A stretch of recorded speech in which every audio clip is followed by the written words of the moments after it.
বন্ধু, এই বিল্ডিংটা যে করছে হ্যাঁ অনেক পরিশ্রম করে করছে রে।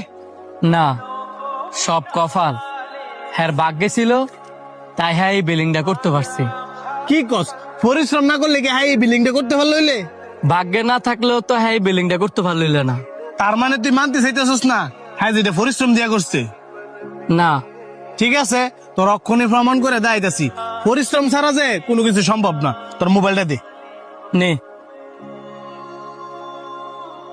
এই যে তোর মোবাইলটা এনে রাখলাম, এখন তুই পরিশ্রম না কইরা তোর ভাগ্যের জোরে মোবাইলটা তোর হাতে নিয়ে দেয়া আছে দি।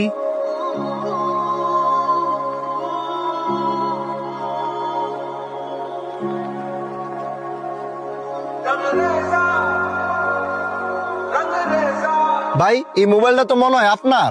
জি আমার, ধন্যবাদ।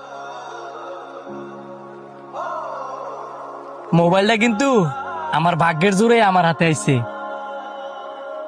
শোন, পরিশ্রম তো রাজমিস্ত্রি করে, যারা মাটি কাটে তারাও কিন্তু অনেক পরিশ্রম করে, যারা রিক্সা চালায় তারাও কিন্তু অনেক পরিশ্রম করে, কিন্তু তাদের ভাগ্য তাদের সহায় হয় না।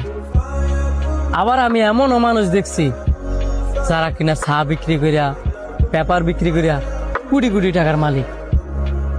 একটা মানুষ যখন পরিশ্রম করে বড়লোক হয় তখন সে বইলা বেড়ায় আমি পরিশ্রম করে বড়লোক হইছি। আবার সেই মানুষটি যখন দুঃখ করে নিচে বেড়া যায় তখন বলে সব আমার কপালের দোষ। জীবনটা আছে না, ব্যালেন্স করে চালানো উচিত। যে সবসময় আল্লাহ পাককে খুশি রাখে, এর ভাগ্য কখনো খারাপ হইতেই পারে না।